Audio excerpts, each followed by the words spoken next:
close till I get up. Time is barely on our side. I don't wanna waste what's left. The storms we chase are leading us. Olá pessoas, tudo bem? Cá estou com mais um vídeo. O vídeo de hoje é ainda sobre aquele assunto que ele tá agitando aqui o YouTube nos últimos dias, né? A internet nos últimos dias. E eu vim mostrar pra vocês que antigamente não existia exame de DNA, né? O exame de DNA para tirar sangue, não tinha ainda. Porém, dúvida sobre paternidade é uma coisa que sempre existiu. Eu mesmo... depois é um outro fato, não vou falar isso agora. É uma dúvida que sempre existiu. Mas aí, como que as pessoas faziam antigamente para saber a paternidade, para provar a paternidade de uma criança, né? Porém, os antigos diziam, quem nunca ouviu esse ditado, que filho de puta tira a mãe da culpa. Quando a mulher ela engravidava solteira ou quando era jovem, adolescente, a criança é cuspida a cara do pai ou da família do pai. Isso é fato. Então, mas mesmo assim, antigamente, eles ainda tinham alguns artifícios para saber se a criança poderia ou ser não filho da pessoa. E nós vamos começar com esse primeiro aqui, que são a cor dos olhos. E aí vocês veem que tem alguma combinação, e isso é tudo biologia, tá? Eu nunca estudei biologia na minha vida, porque supletivo não tem dessas coisas de biologia, não sou formada, mas aí eu fui ler um pouquinho, fui verificar um pouquinho. E aí a gente consegue ver que pais que tem os dois olhos castanho, a criança, a probabilidade dela de nascer com olho castanho é de 75%. Porém, ela também tem a chance de nascer com olhos claros por causa da genética dos ancestrais, né? Eu acho que é isso. Dos avós. Porém, a gente tem algumas curiosidades aqui. Um exemplo.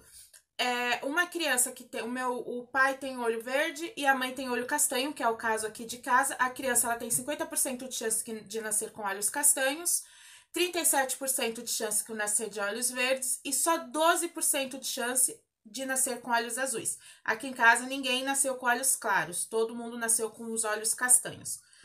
Porém, a gente tem algumas particularidades. Um exemplo, se o pai tem olho azul e a mãe tem os olhos castanho, a criança não pode nascer de olho verde. Então, se você vê uma criança que o pai tem olho azul e a mãe tem olhos castanhos, aquela criança não pode ter olhos verdes. Alguma coisa aconteceu. Ou ela tem que ter os olhos castanhos ou ela tem que ter os olhos azuis. Se os pais têm olhos verdes, a chance da criança nascer com o olho castanho é de apenas 1%. Pode nascer? Pode nascer. Mas aí ainda cai naquela chance que a gente vai averiguar as outras características. Um exemplo, se os dois têm olhos azuis, a chance da criança nascer com olho castanho é 0. Com olho verde, apenas 1%.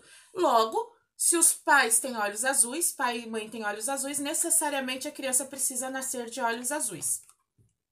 E se os olhos são verde e azul, gente, acompanha aqui na tabelinha que eu vou deixar aqui do lado.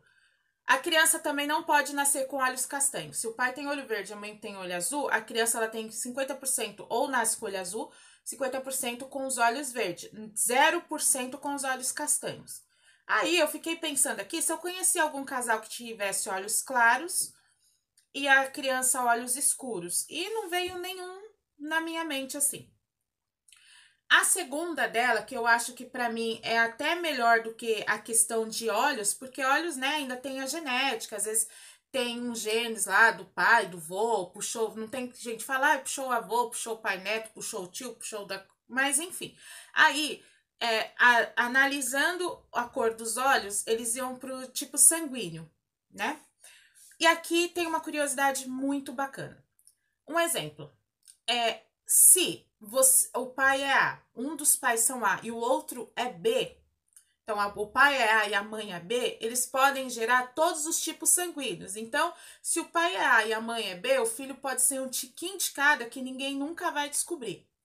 Porém, se o pai é O e a mãe é O, a criança só pode nascer com tipo sanguíneo tipo O. Aí pode ser ou positivo ou negativo, não tem problema. Aqui em casa, nós dois somos B. O pai é B e a mãe é B. Podem gerar filhos tipo B ou O. 2 dos meninos são B positivo e um dos meninos é O. positiva. Não sei se é positiva ou se é negativa. Eu sei que o Natan é o único tipo O. Gabriel e Matheus é tipo B. Então, a gente viu muito nessa novela que tava passando agora da... Nossa, eu sou muito ruim pra novela. Mas eu assisti uma cena, eu lembro do nome do personagem, que o Álvaro falava pra mulher, nossa, mas por que que o tipo sanguíneo do nosso filho é esse? Ela falava, qual o problema? Ele falava, então não é meu filho, porque se você é tal e eu sou tal, essa criança não pode ser tal. E foi aí que eles descobriram que ela tinha sido estrupada pelo irmão da Betina lá. Não sei o nome da novela, mas quem acompanha a novela da Globo vai que o filho não era dele. E aí uma particularidade aqui, um exemplo, quem tem tipo B e um dos pais é B e o outro pai é AB, a pessoa só pode gerar AB, A ou B. Ou seja, numa criança não pode ser filho desse casal se ela tiver o tipo O. Eu acho que pra mim, na parte sanguínea, assim, eu acho que é muito mais fácil do que a cor dos olhos, né? Porque a cor dos olhos tem uma pegadinha. Mas tem algo muito, muito, muito importante que vai muito além disso, que é o lóbulos da orelha. E isso pra mim também é novidade. Mas, como a Jane é curiosa, eu já fui ver as orelhas da minha mãe. Eu vi a minha, eu vi a do meu filho Gabriel e eu vi a da filhinha dele, da Júlia. Então, eu vi a orelha de 4 gerações e realmente as nossas orelhas, elas são iguais. E faz todo o sentido. A imagem que eu vou colocar é essa aí, você vê que tem 1, 2, 3, 4, 5, 6. O lóbulo que ele fala, eu entendo que é isso aqui. Se for mais juntinho, aí é assim, ó. Se os dois pais têm o lóbulo da orelha afastado, tem a orelha afastada, necessariamente a orelha da criança ela tem que ser afastada. Se o pai e a mãe têm o lóbulo junto, e aqui em casa, graças a Deus, todo mundo tem orelhinha junto assim, necessariamente a da criança ela tem que ser junta, ela não pode ser afastada. Se o pai tem junto e a mãe tem junto e a da criança for afastada, não é filho. Agora, se o da mãe é afastado ou vice-versa, tá? Se um dos pais a orelha é afastada e outros pais a orelha é junto, lóbulo, como que fala? Lóbulo das orelhas é junto, aí sim a criança pode nascer com lóbulos afastado ou lóbulo junto. Aí a gente cai naquela contradição, né? De repente não tinha como ter 100% de certeza, eu acho que só com DNA mesmo, né? Porque aí vamos supor que você pegue uma criança que os dois pais têm olhos castanhos, aí a criança pode nascer com olhos de qualquer cor.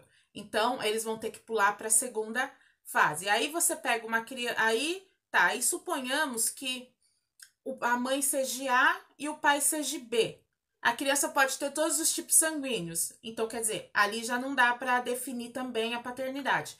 E suponhamos que o lóbulo da orelha de um seja junto e do outro seja afastado. Aí a criança pode ter os dois. Então, assim, eram algumas características que eram procuradas antigamente, mas que não era 100% de certeza, porque tinha suas falhas, né? Não era geneticamente, não era conclusivo. Porém, hoje, com o exame de DNA, é a forma mais conclusiva que a gente tem de saber a paternidade de uma criança. Então, essa história, se alguém colocar assim, é fácil saber? Dá para criar uma dúvida? Dá para tirar algumas características? Dá. Mas 99% só DNA. Então, não tem como eu vir falar aqui para vocês. Eu sou bióloga e por esse motivo eu garanto que o pai é desse ou desse. Só um exame de DNA, só a genética mesmo, só ali no laboratório. Então é isso, pessoas. Não se esqueça de avaliar o vídeo, se inscreva aqui no canal se você ainda não for inscrito. Seja muito bem-vindo por aqui. E até o próximo vídeo.